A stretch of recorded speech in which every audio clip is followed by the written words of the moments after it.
Hi, what's up, everybody? I'm going to do Esther chapter 6. I hope everybody's doing good today, and so we're just going to jump right in. Esther chapter 6.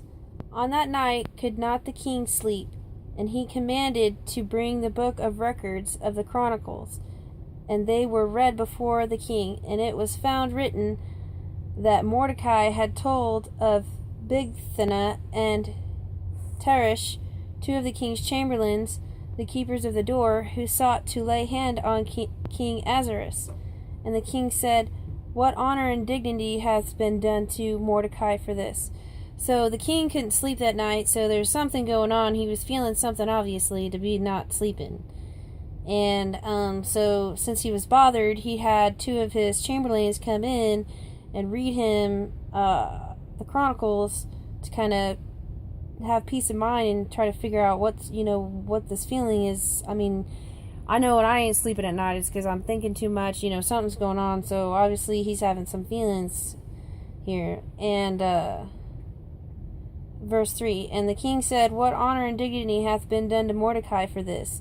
Then said the king's servants that ministered unto him, "There is nothing done for him." So at this point the king realizes that nothing's been done for Mordecai.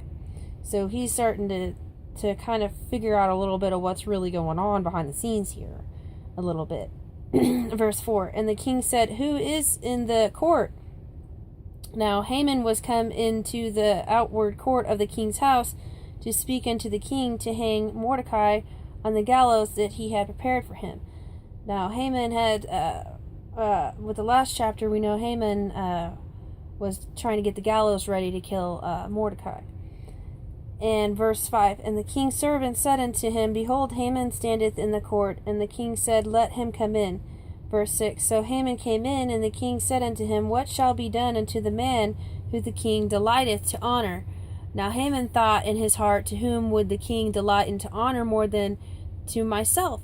So Haman was like, "Oh, well, the king's going to honor me. He's not going to honor anybody else." And the king's kind of figuring out what's going on here. So let's see what happens. Verse 7, and Haman answered to the king, "For the man whom the king delighteth to honor."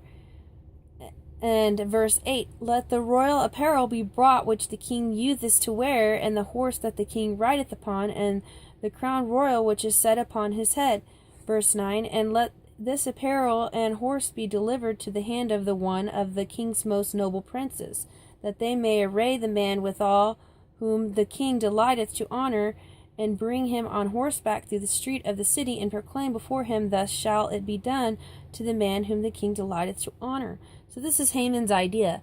To the one you honor, this is what I think you should do for him. I think you should array him in your armor and array him on your white horse and parade him through the streets and glorify the prince, which I think he thought the king would pick him, because that's what he said in verse 6, that who would the king want to honor more than me, basically is what he said. Verse 10, then the king said to Haman, "Make haste and take the apparel and the horse as thou hast said, and do even so to Mordecai the Jew that sitteth at the king's gate. Let nothing fail of all that thou hast spoken." Verse 11, then took Haman the apparel and the horse, and arrayed Mordecai, and brought him on horseback through the street of the city, and proclaimed before him, "Thus shall it be done unto the man whom the king declareth to honor." Verse 12, and Mordecai came again to the king's gate, but Haman hasted to his house mourning, and having his head covered. So to me, this sounds like Haman is crying and ashamed and covering his face, basically. And Haman was being all boastful and was, thinking that the king would pick him, but I'm from what I'm hearing, it seems like the king didn't pick Haman and had Haman array Mordecai with all of this and paraded Mordecai through the streets instead of Haman. So Haman got way too glory hounded. That's what I was saying, glory hounded. Pride to be not good. Pride to be not doing you no good. Verse 13, and Haman told Zeresh his wife and all his friends everything that had befallen him. Then said his wise men and Zeresh his wife unto him, if Mordecai and Zeresh his wife... Okay. Then said his wise men and Zeresh his wife unto him, if Mordecai be of the seed of the Jews, before whom thou hast begun to fall, thou shalt be prevail against him, and shalt surely fall before him. Verse 14. And while they were yet talking with him, came the king's chamberlains, and hasted to bring Haman unto the banquet that Esther has prepared. So Esther's still preparing this banquet, and as Haman is discussing what's befallen him and how upset he is about, things have twisted on him and turned on him, and he's talking to his wife and his people about it, and as he's doing that, the king's chamberlains come riding in and say, hey, Haman, let's get ready for the Esther's banquet. So he's being told to get ready to go to this banquet at the end of this chapter. So a lot going on in this chapter.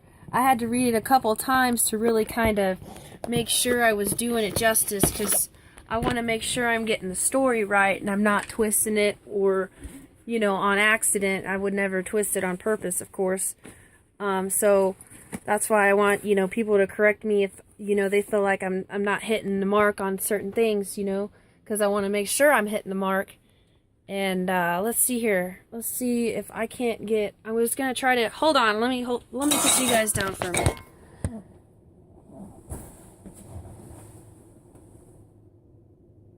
Let's see if I can't get some music going on.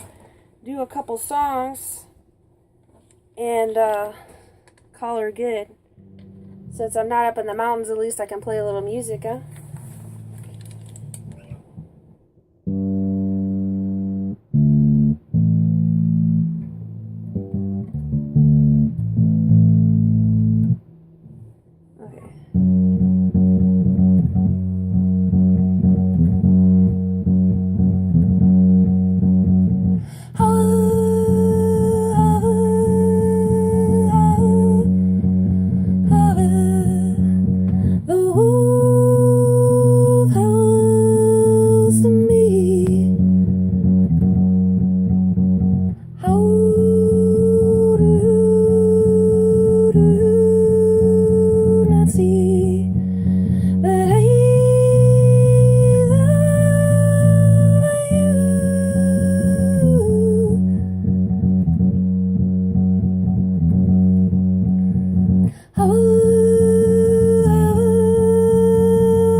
I just now thought about it. I probably better set you guys over here.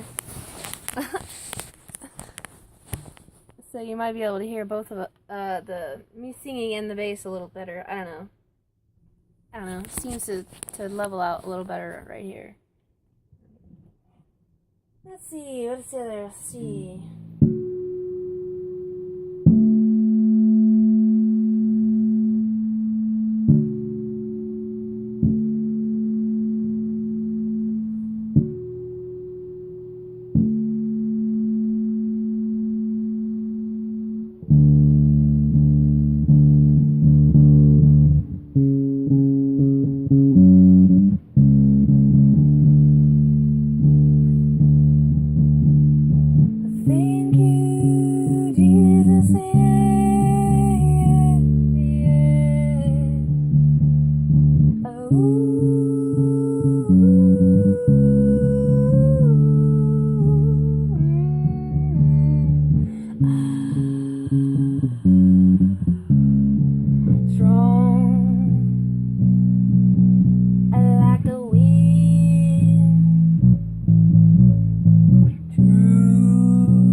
Alright,